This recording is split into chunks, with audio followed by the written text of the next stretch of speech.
Viongozi wote wenzangu na watu wa Kwale, hamjambo. Kwale, hamjambo. Kwale, assalamu alaikum. Bwana Yesu asifiwe. Similani, mjisimila, malamazo, mvula ya pevo, mloganji, similani. Ndugu watu wa Kwale, kwanza nataka niwapongeze wananchi wa Kwale na wananchi wa taifa letu tunayoipenda Kenya kwa kutukaribisha katika sherehe hii ya Mashujaa 2024 hapa Kwale.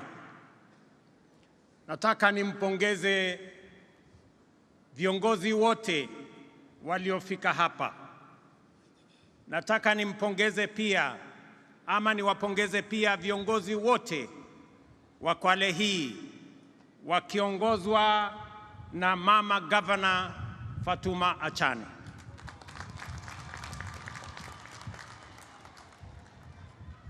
Kama kungekuwa na taswishi yoyote kwamba mama Muislamu anaweza kuwa kiongozi na awe governor, sasa hiyo taswishi imeondoka, kwa sababu Fatuma Achane ni governor wetu wa hapa Kwale.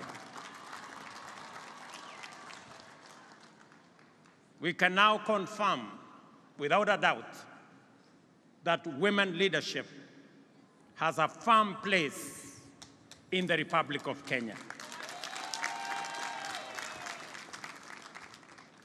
Pia leo asubuhi tumekuwa na jambo la kihistoria tena. Kwa mara ya kwanza katika taifa letu, mwanajeshi mama kuongoza sherehe hii, Luteni Kanali Faith Mwangandi. Huyo mama hapo, mpigie makofi jameni. Kudhihirisha tena kwamba mama wanaweza kufanya kazi zote. And that is why we, the people of Kenya, are proud defenders of our freedom and aspire to become and remain free and sovereign. These were the foremost attributes of the first generation of freedom fighters who faced the monster of imperial domination with unflinching courage and commitment to prevail, even if it cost them everything, including their very lives. From them, we have a fine model that has inspired generations of selfless patriots and continues to inspire us today as we do our part in nation building. From them, we have learned that to be free, we must be united as one family that draws its strength from the unique contribution of its diverse members, and that we must see each other as equals, treat each other justly, and leave no one behind. We, the people of Kenya, know that just like our ancestors, we have what it takes, including the values, principles, and commitments that define Ushujaa, to break free of oppression, humiliation, poverty, and indignity. We know this because for our nation to be free, brave men and women, young and old, from every community and every region, struggled with exemplary determination until Kenya was free. We know this because everywhere you go in Kenya, the echoes of heroism, histories of sacrifice, and legacies of historic struggle by ordinary people who achieved extraordinarily endure to date. Our heroes did not hail from one village or speak one language. Our heroes are numerous and diverse, united by a principled commitment to confront an unjust, exclusive, and oppressive system in pursuit of a noble vision of national liberation. This unity of purpose motivated the icon of courage, Mekatilili Wamwenza, and her generation of champions from every part of Kenya to resist colonialism, as well as Ronald Ngala and his fellow freedom fighters who advocated independence and decentralized government, which was an early fashion of devolution. In confronting colonialism, Mekatilili Wamwenza did not seek to free her village or region from occupation by a community. Instead, she resisted the structures and institutions of a system of exploitation and tyranny in the knowledge that defeating it would free a whole nation. This is the same spirit embraced by our freedom fighters, such as Otenyo Nyamantere and Mora Ngiti from Kisii, Wanameme Masinde in Bungoma, Oigo Paul Agwech and Oyuko Fipi Ambio in Kisumu, Igogi Teresa Kiambi in Meru, Kalondu Matheka Mbalu in Makueni, and many others. The great lesson that has been passed down to us from their era and which we must faithfully transmit clearly and boldly to the future generations is that every citizen of Kenya is a full and equal member of our political community, entitled to make a contribution to nation building and with an inalienable right to a full, just, and fair share of all the benefits that accrue from our development. No proposition to discriminate or to unjustly diminish one while enlarging another's right is admissible anywhere. Therefore, any formula seeking to exclude, alienate, or disenfranchise any person, group of community for any reason is repugnant to the very essence of our nationhood. We are one people, and Kenya is one united, indivisible, and sovereign nation.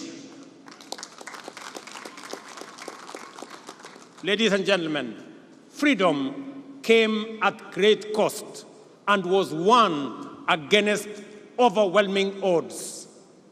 It called for a capacity to embrace immense sacrifice and willingness to pay the ultimate price. We remember them and appreciate their sacrifices.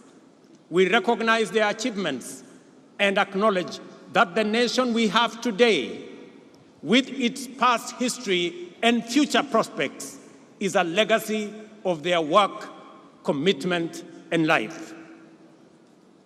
Every day, the Constitution commands us to honor our freedom fighters who struggled heroically to bring freedom and justice to our land by living up to the spirit of Ushujaa in the way we relate with one another, pursue our vocations, and build our nation.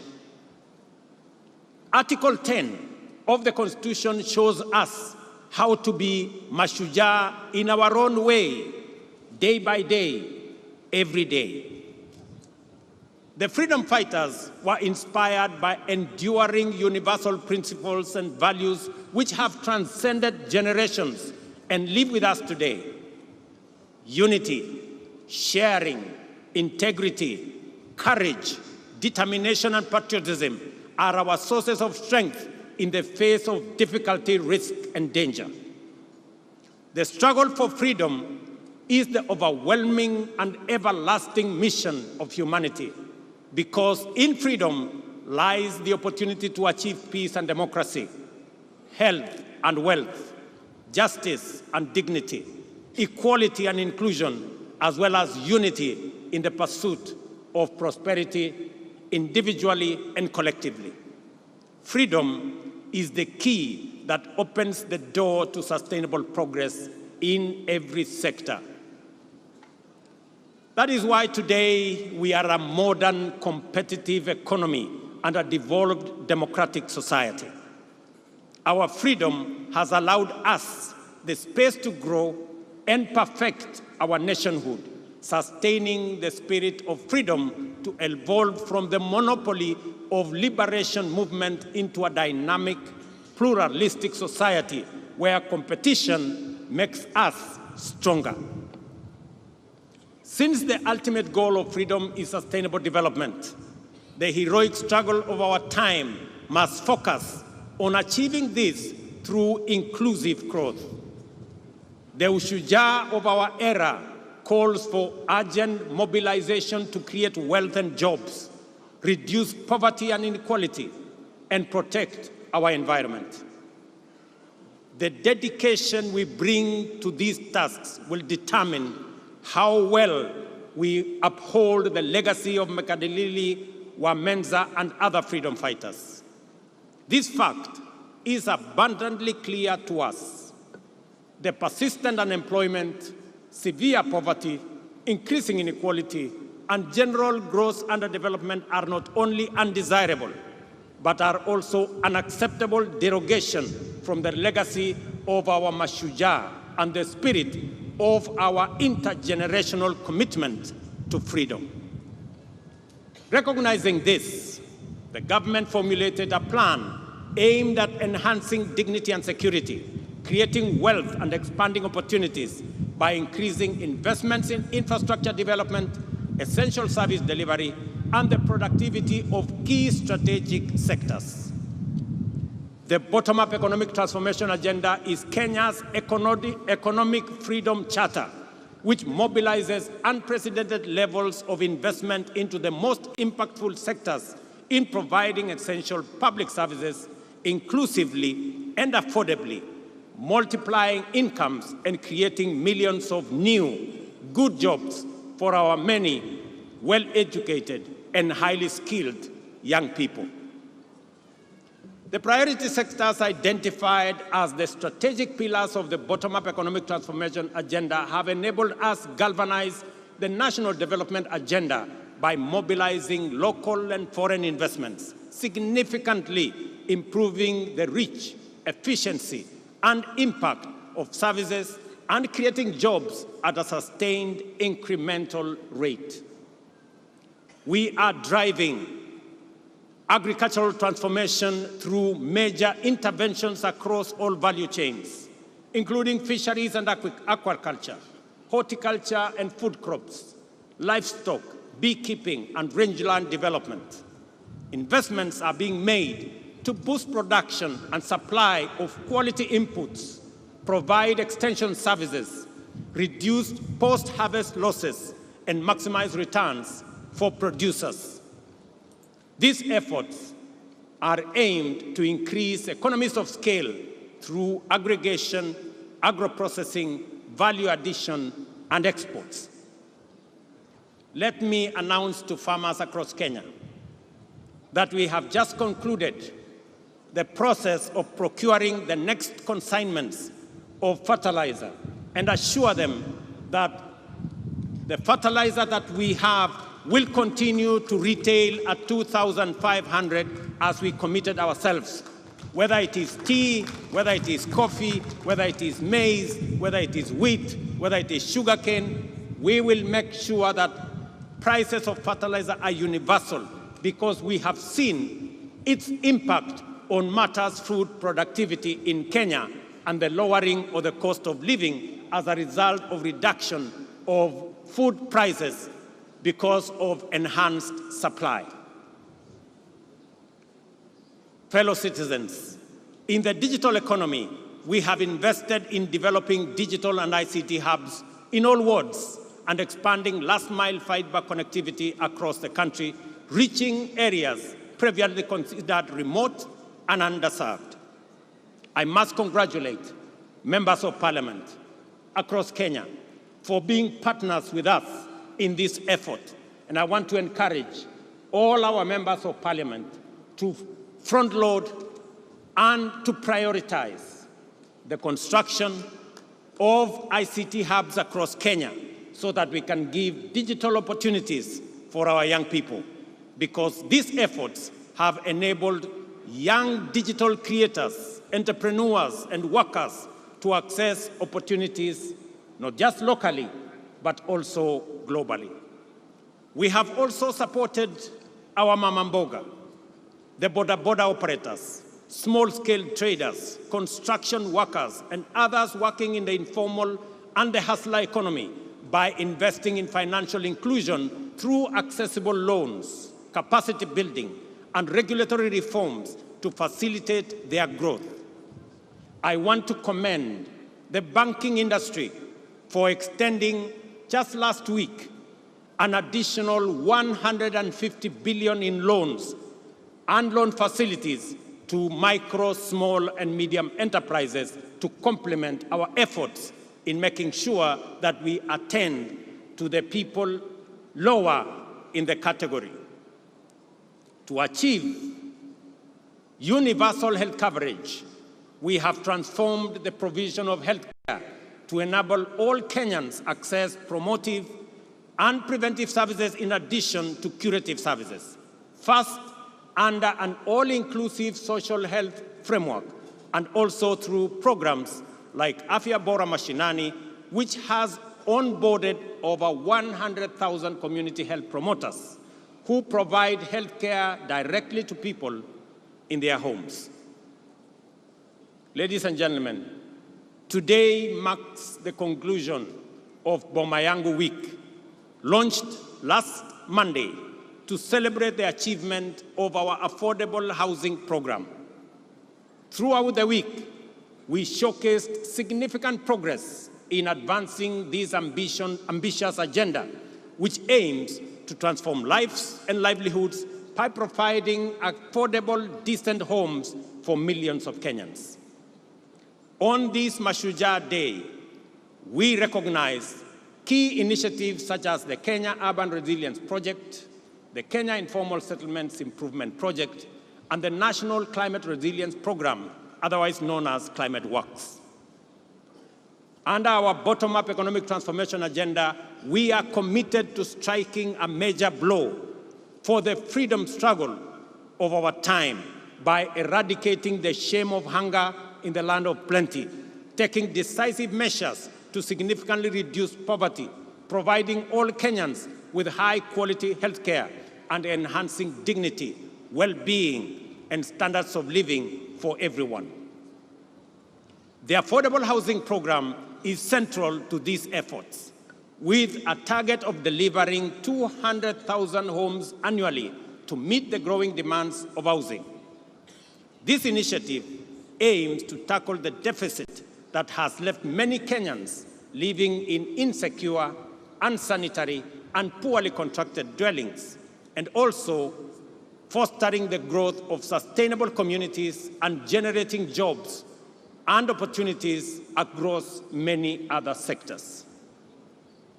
We all know that the future is urban. 60% of our population, not just in Kenya, but globally, will be living in urban areas. That is not a choice we can make. That is what's going to happen. But we can make a choice as to what kind of living, what kind of settlements these 60% of our citizens who will be living in urban areas, how they will live.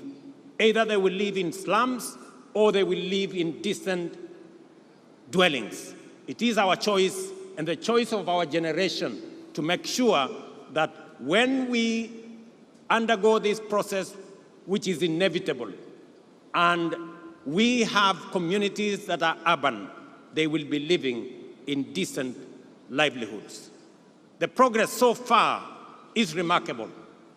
124,000 housing units are at different stages of completion across 75 sites in 37 counties. These projects include homes also for the military, police, and correctional services. I am happy that the students have participated in designing student accommodation. And congratulations to the students who came, the 60 of you who have participated in that process. Here in Kwale County, I am also happy that the Matuga Affordable Housing Project is underway, creating daily employment for over 200 workers. Similarly, the Diani White House project is under construction and is also generating more jobs and more opportunities. Boma Yangu, a key platform in the program, exemplifies our commitment to economic empowerment and improving Kenya's quality of life. This online portal aggregates housing demand with over 547 registered users, of whom 52,000 have collectively saved more than 2.3 billion towards home ownership. These numbers represent real individuals striving to achieve their home ownership dreams. For example, Joseph Cairo from Ruiru, who began saving on Boma Yangu and has now accumulated an impressive 895,000, more than half the cost of a one-bedroom unit. Similarly, Jemima Nyaboke, a businesswoman living with disability in Nairobi, has saved 650,000, steadily and surely bringing herself closer to home ownership. Jane Mumbi Mushina, a widow and a mother of two from Nakuru, will soon move from her rented unit, which costs 1,500 monthly, to her own one-bedroom home after patiently and with determination saving for it. Likewise, David Gagiri, a 44-year-old Juakali artisan and a father of 4, is rearing and nearing the completion of his savings to move into his own house. These stories illustrate how the affordable housing program is empowering ordinary citizens, affirming their dignity and opening pathways for financial independence.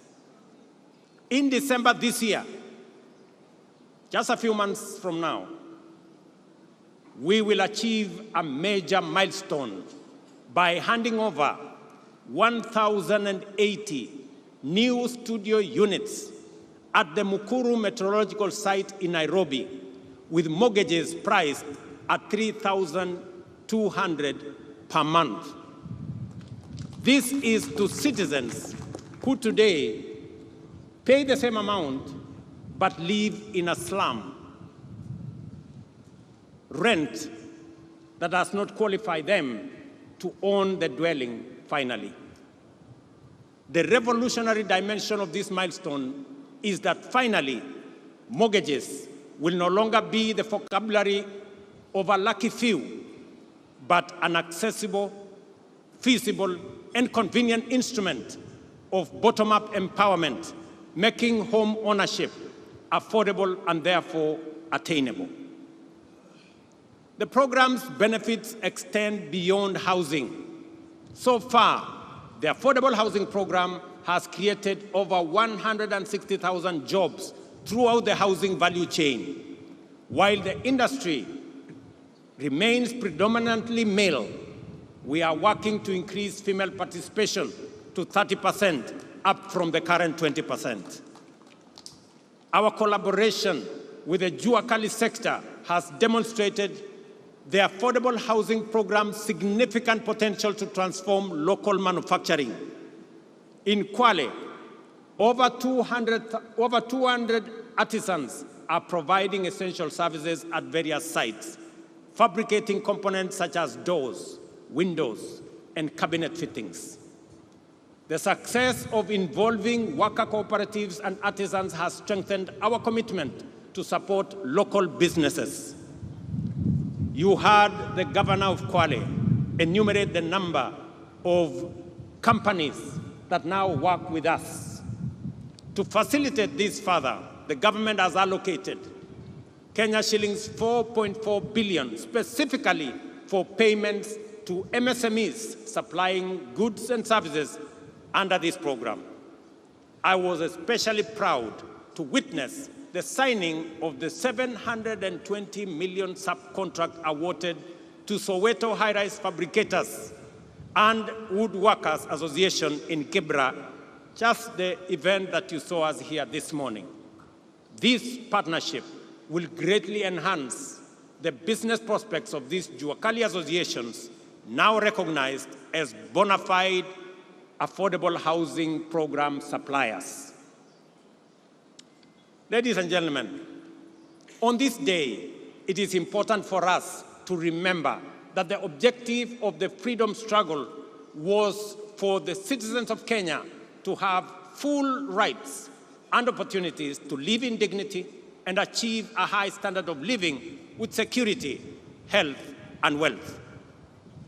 As we implement affordable housing program, therefore, we must at the same time move quickly to complement it with initiatives that promote health and well-being and secure work and livelihoods. Thus, healthcare remains a priority under our bottom-up economic transformation agenda. We are advancing the scope of the universal health coverage to give every Kenyan access to promotive, preventive, curative, and emergency services. Through the Social Health Insurance Fund, citizens will contribute and access comprehensive healthcare benefits, and those who are categorized as not being able to pay, the government of Kenya will step in and pay for them. The value for money in this scheme will be undeniable once the migration from the National Health Insurance Fund is completed and the fund is fully operational. As of the beginning of this month, 12.9 million Kenyans were registered with the Social Health Authority, and all public health institutions, and alongside 50% of private facilities, were already enrolled to provide services. I urge private hospitals to expedite the contracting process to enable us complete the final rollout of the universal health coverage. To accelerate this rollout, the government of Kenya has released 3 billion shillings to settle outstanding payments to hospitals and other service providers. I know this has been a major concern for hospitals that are owed by the former NHIF a lot of money. I want to give them my assurance that from next week, we have already released the money that will go into settling some of the debts that have held back their services under our new program. Ladies and gentlemen, the time for doubt and anxiety is slowly but surely getting behind us, and the space for criticism, skepticism, and pessimism is over. Real change ushers us into unfamiliar places. Transformative change overturns old assumptions and unlocks unprecedented possibilities. Every step into the future takes a measure of courage, and the comfort of the familiar can become a temptation to hesitate or backslide. We have been here before, Kenyans, times without number. Many Kenyans were anxious about the prospects of the freedom struggle and doubted the capacity of our freedom fighters to defeat the formidable power of the empire. Some were afraid that what they saw as an uncertain future in an independent nation, in contrast with the very real, if undesirable, present in an oppressive colony. Later, when challenging the single-party monopoly, many worried that embracing democratic pluralism might destabilize the country and lead to state collapse. More recently, some hesitated as we took a leap of faith into a new dispensation, fearing that devolution could fragment the nation and that strong checks and balances might render the republic ungovernable.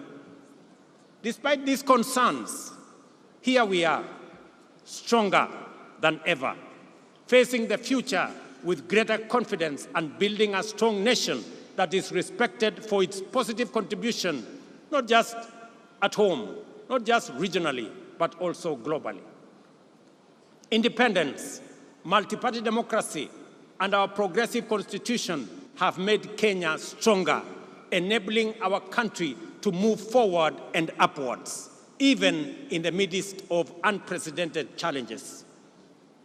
What we have learned from Kenya's history of freedom struggle is this: we must not allow the fear of change to imprison us in the past, and we must have greater faith in our collective capacity to achieve inclusive transformation and usher in progress that leaves no one behind. I call on all Kenyans.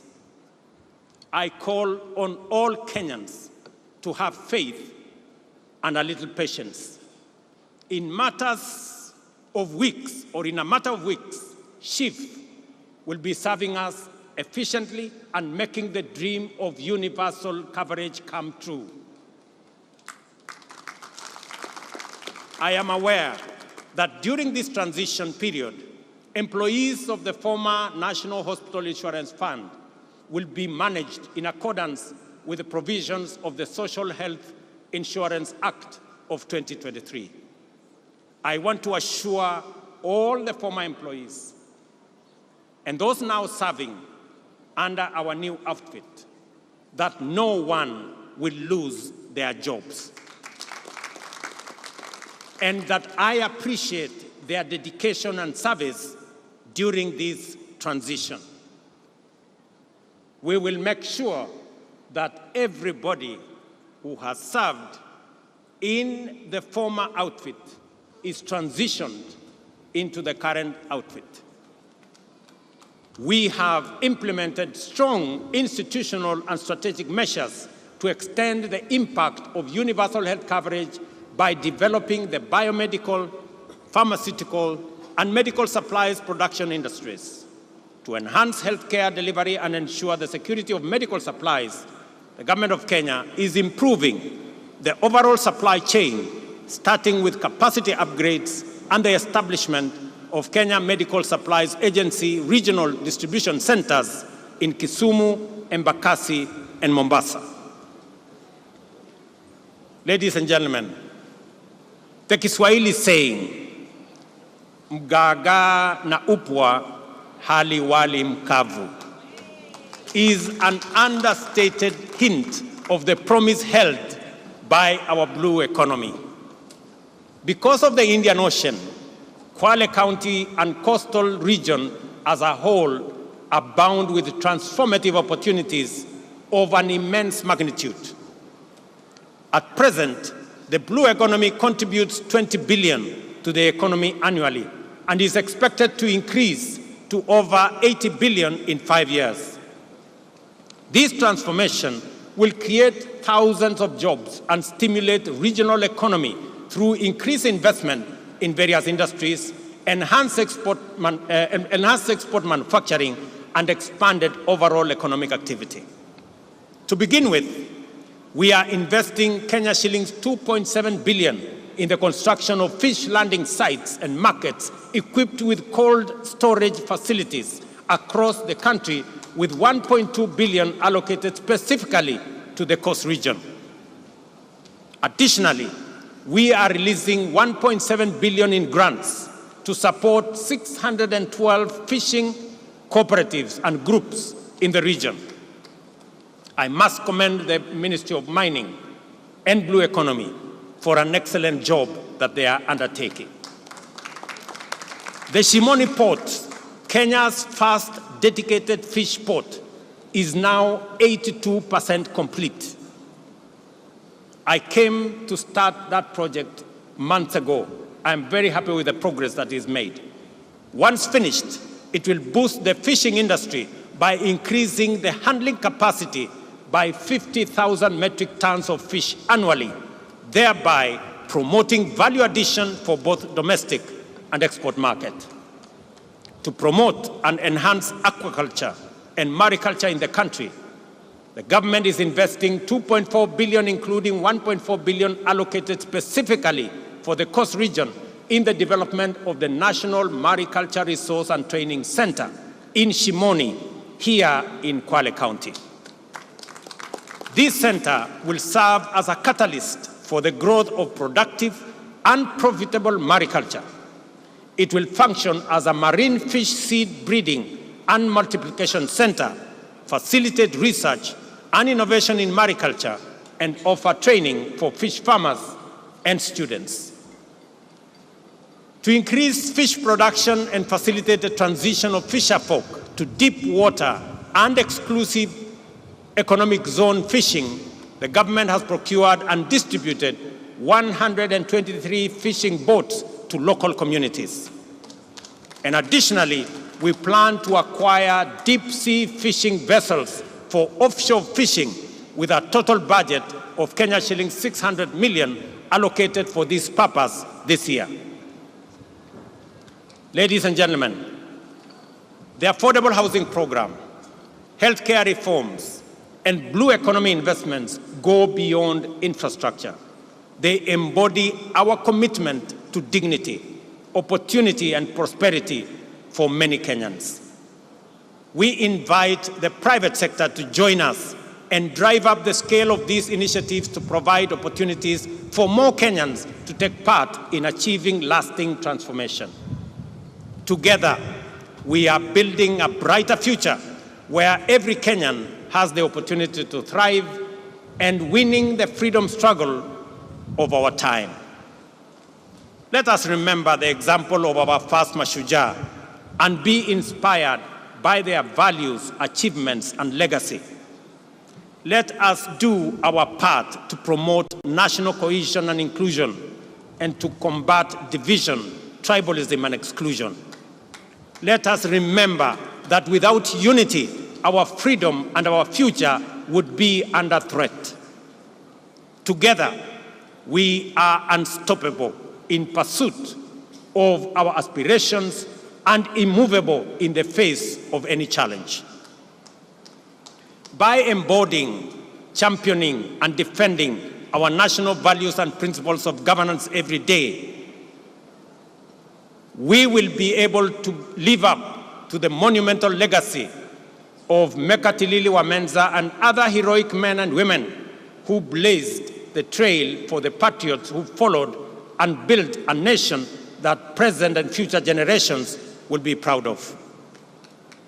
I am encouraged by the bravery, diligence, and loyalty with which Kenyans of all walks of life undertake their profession and social tasks, fighting crime and terrorism, defending the nation's territorial integrity, treating the sick, feeding the nation, teaching our children, and serving the needs of underprivileged citizens.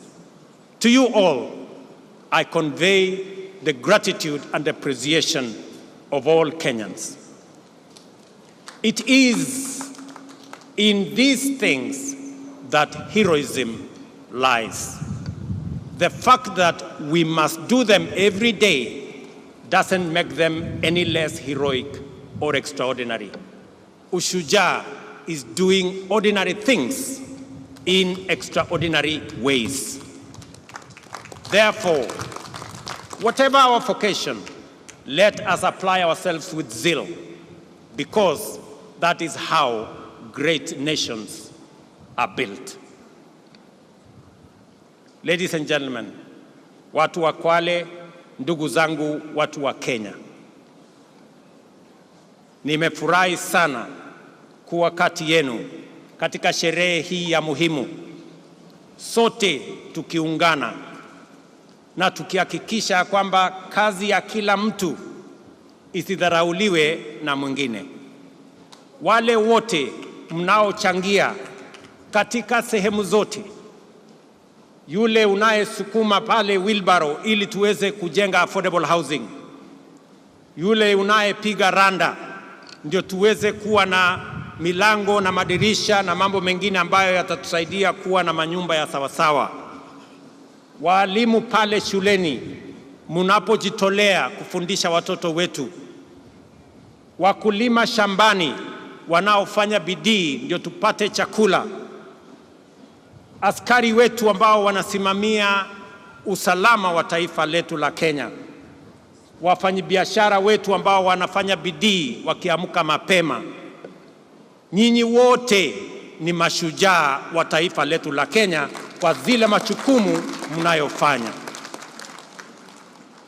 Nataka niwaeleze ndugu zangu wa Kenya ya kwamba nchi hii tutaijenga na mikono yetu na nguvu yetu na bidii yetu, kwa sababu nchi hii haiwezi kujengwa na wageni, haiwezi kujengwa na wengine.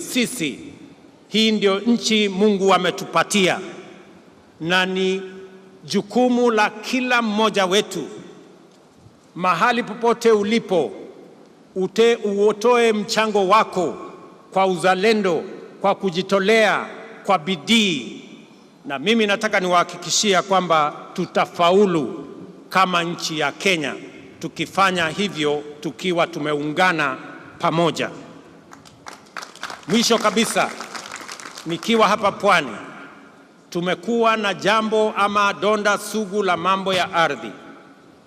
Nataka niwatangazie ya kwamba tayari tuko na pesa shilingi bilioni 1.5 ya kuanza ile program ya absentee landlords, na kusaidia wananchi ambao wanaishi katika mashamba ambayo sio yao, tuweze kuwasaidia wawache kuwa maskota, wawe wenyeji, kwa sababu tutaungana na wale ambao mashamba haya ni yao, tuweze kununua, ndio tuweze kusonga mbele pamoja.